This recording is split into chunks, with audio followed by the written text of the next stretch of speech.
Group পর্ব আর super 8-এর লড়াই কাটিয়ে এখন 2026 টি-20 বিশ্বকাপে শুরু হচ্ছে পরিসমাপ্তির মহারণ। প্রথম সেমিফাইনালে এমন দুই দল মুখোমুখি হচ্ছে যাদের শিরোপা করার ইতিহাসে বৈশ্বিক ক্রিকেট সমর্থকদের যে কোনো এক দলকে বেছে নিতে কষ্টে ফেলবে বেশ।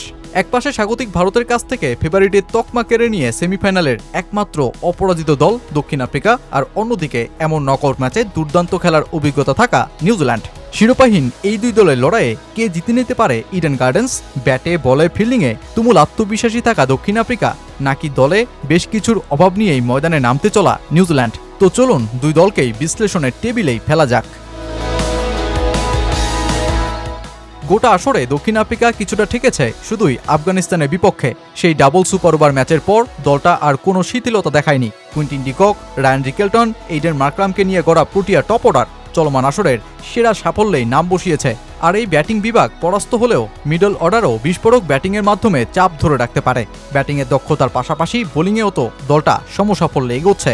দলটার আক্রমণাত্মক বৈচিত্র্যময় বোলিং বিভাগে কাগিসো রাবাদার টেস্ট স্টাইলের লেন্থ, মার্কো জেনসেনের বামাতে বাউন্স আর লুঙ্গি এনগিদির গতির ভেরিয়েশন যা ব্যাটারদের জন্য আতঙ্ক।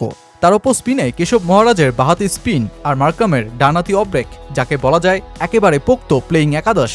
তার ওপর এই বিশ্বকাপে দক্ষিণ আফ্রিকার দ্বিতীয় সর্বোচ্চ উইকেট শিকারী মার্কো জেনসেনের নতুন একটি ডেলিভারিও আতঙ্ক ছড়াচ্ছে, যাকে বলা হচ্ছে পাম্বল, যা নকল নাকবলের একটি সংস্করণ। বলটি ধরা হয় হাতের গভীরে যাতে নাকলস লুকানো থাকে, আর এটি সঠিকভাবে করতে পারলে স্বাভাবিকের চাইতে বলের গতি 25 কিলোমিটার কমে আসে। নিউজিল্যান্ডের জন্য ইডেন গার্ডেন্স একটা অভিজ্ঞতার মঞ্চই তৈরি করছে।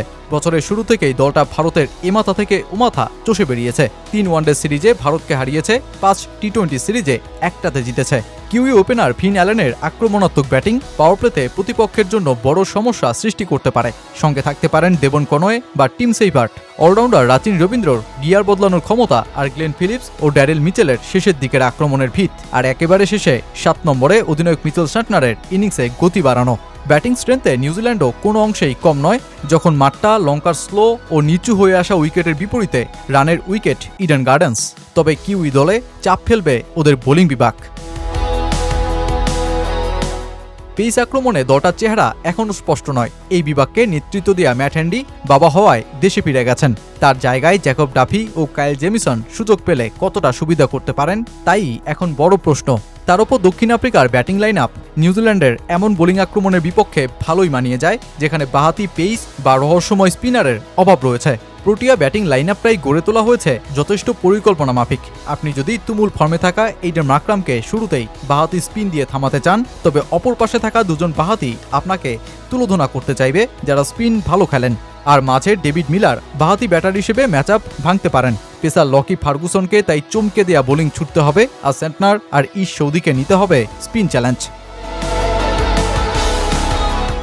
কৌশলগত দিক থেকে দক্ষিণ আফ্রিকার দুর্গ ভেদ করতে প্রোটিয়াদের হাতে খুব বেশি ভিন্নতা না থাকলেও চেজি হবে দলটার একমাত্র লক্ষ্য।